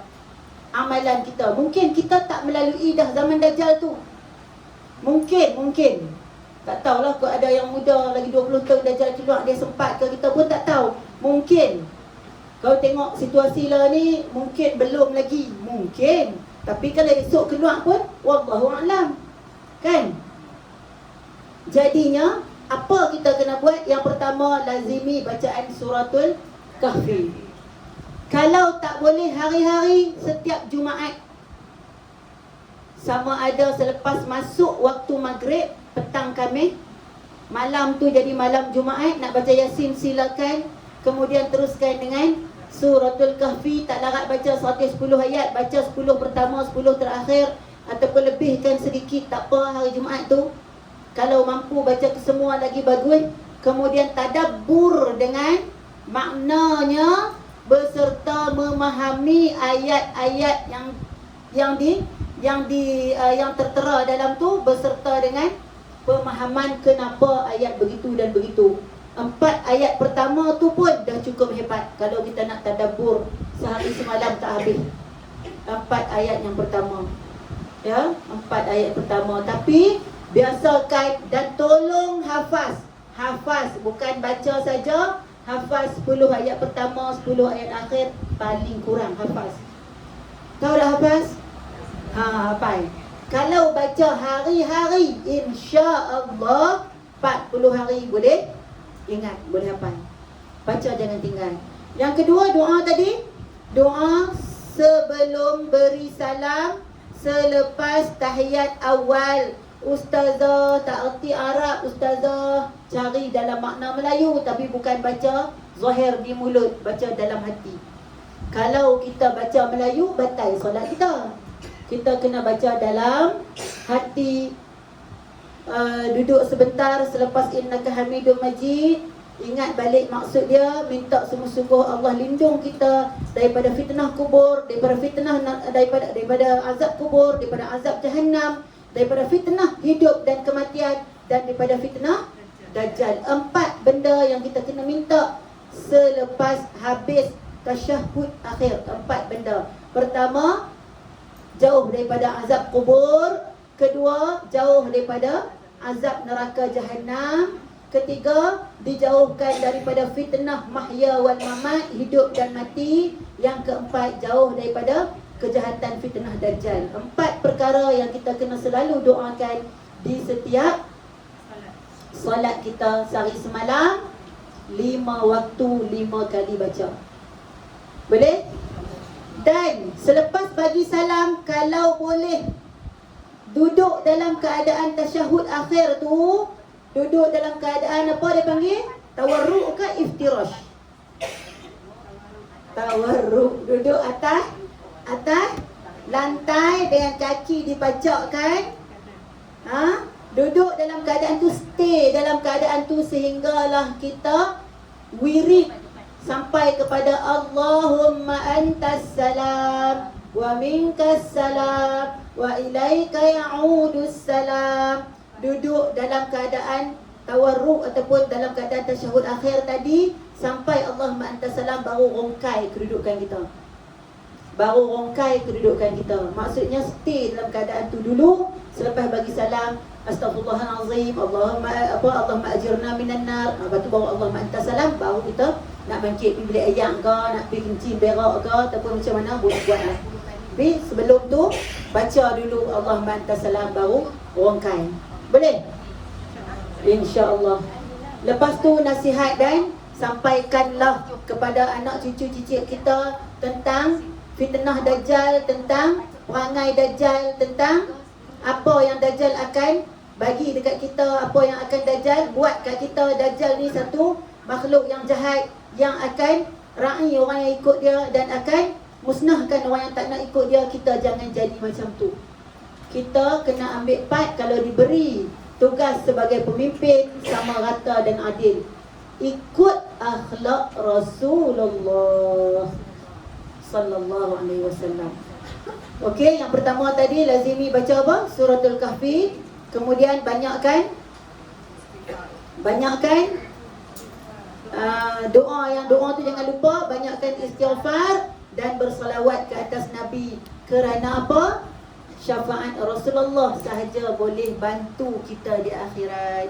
Syafaat Rasulullah bukan bantu di akhirat saja, tetapi sekarang di dunia juga Rasulullah sedang memberi syafaat dan membantu kita. Tak percaya, istighfar dan selawatlah sehari 1000 kali. Minimum 300 kali. Boleh banyak 1000, tak boleh 1000 buat 10,000. Sentiasa. Ustazah pun ya Allah kagum dengan Syekh Zainul Asri kita. Allahumma salli ala Sayyidina Muhammad. 3 patah Allahumma salli ala Sayyidina Muhammad. 3 patah Allahumma salli ala Sayyidina Muhammad. Kita masih lagi jauh.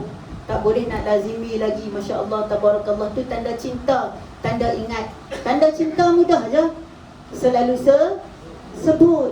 Kalau kita cinta ke anak cucu kita, kan kita duk ada cerita ke orang kisah cucu kita. Cerdik lah budak tu kan. Kita teringat kat seseorang, kita akan sebut nama dia. Mudahnya kita teringat dekat Allah, dekat Rasulullah. Sentiasa Allahumma salli ala Sayyidina Muhammad, Allahumma salli ala Sayyidina Muhammad, Allahumma salli ala Sayyidina Muhammad. Nescaya dilapangkan kehidupan kita dunia dan akhirat. Perbanyakkan tasbih, tahmid, tahlil sudah tentu, istighfar dan selawat dalam kehidupan kita. Tak usah peduli langsung benda-benda yang kita tak boleh nak kontrol dan tak boleh nak capai. Berbalik kepada Allah. Ya Allah, aku tahu ini adalah kesan perbuatan Engkau kepada aku ya Allah. Aku redha ya Allah, aku redha ya Allah. Redha dan syukur sepanjang kehidupan kita. Kalau kita bersyukur, duduk dalam keadaan susah pun kita seronok. Duduk dalam bawah titi pun seronok. Makan batu-batu pun seronok. Boleh? Janganlah makan batu, sebab makanan masih ada. Mungkin sampai satu masa kita tak dapat bayangkan di mana Rasulullah sebut ketika Fatimah dalam keadaan kelaparan.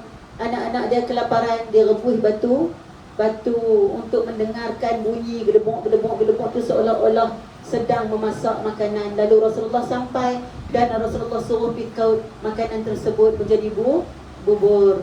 Tak mustahil pun untuk berlaku pada kita, tak mustahil. Sebab kita masih lagi berada di dunia yang sama, di di bawah pemeliharaan dan ciptaan Allah, Tuhan yang sama. Nampak tak? Tak bertukar Allah itu sejak daripada belum kita diciptakan hinggalah kita luput dari dunia, sehingga kita akan berada di alam akhirat selama-lamanya, insya-Allah. Jadi Ustazah mohon ampun dan maaf, sekadar tu sahaja dulu, walaupun tak berapa detail dan tak berapa penuh. Adakah dapat sesuatu hari ini? Adakah dapat ilmu untuk disebarkan? Ilmu bukan untuk disimpan tapi untuk disampaikan. Ilmu bukan untuk disimpan tapi untuk disampaikan, disebarkan. Tengok orang sebelah abang dekat dia, tahniah dah habis kita. Masya Allah, tabarakallah. Ustazah mohon ampun dan maaf. Sekadar itulah dulu pengenalan. Sebenarnya Ustazah pun belum mengenali Dajjal. Bagaimana nak bercerita kalau tak kenal ni? Hanya berdasarkan kepada cerita ulama dan hadis-hadis Rasulullah sahaja. Jadi moga-moga Allah melembutkan hati kita, Allah menemukan kita lagi. Ya muqallibal qulub, sabbit qalbi ala dinika wa ala ta'atik.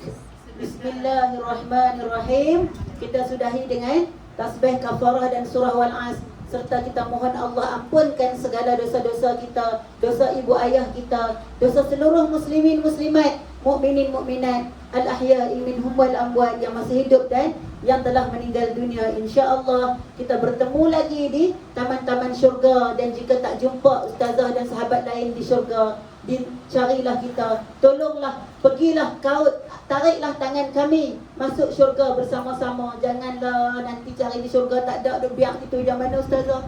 Mana ustazah bila cari kod-kod ada nama maka na'udzubillah. Ya Allah, tolonglah, panggil, mintalah Allah bagi belas kasihan dan rahmat. Minta kita sama-sama masuk syurga dengan Rasulullah sallallahu alaihi wasallam.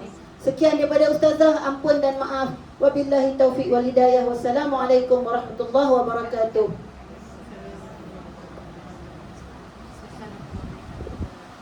Bismillahirrahmanirrahim. Subhanakallahumma wa bihamdika asyhadu an la ilaha illa anta astaghfiruka wa atubu ilaik. Bismillahirrahmanirrahim. Wal 'asri innal insana lafi khusr illa alladhina amanu wa 'amilus solihati wa tawassaw bil haqqi wa tawassaw bis sabr.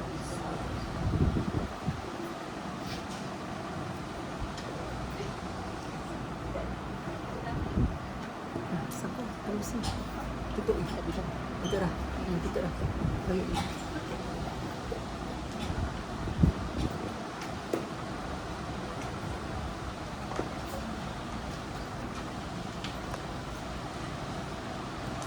Alhamdulillah, diucapkan ribuan terima kasih pada ustazah kita. Masya Allah. Itulah di antara perkongsian ceramah daripada beliau. Mudah-mudahan kita dapat sedikit sebanyak untuk kita sebarkan pada ahli keluarga kita, masyarakat di luar sana, insya-Allah. Untuk bersama-sama kita berada dalam majlis ilmu ni, kita dah bawa balik nur, cahaya. Jadi kita balik, kita sinari rumah kita dengan cahaya juga. Insya-Allah boleh? Allahu akbar, insya-Allah. Alhamdulillah. Jadi selesai dah sudah majlis kita, dan insya-Allah kita bersolat. Macam tak mau balik ya. Sambung lagi ke? Okey, apa saja kita boleh bawa ke Medan dia dah. Kita tu. Okey, yang jemaah yang tak terlibat dengan JC boleh bersurai dan ambil makanan ada yang disediakan dekat luar tu. Kita ada kawan kita yang ada kat sana. Boleh ambil nasi dengan minuman sekali. Okey. Dan kami mohon ampun dan maaf seandainya ada salah dari sini.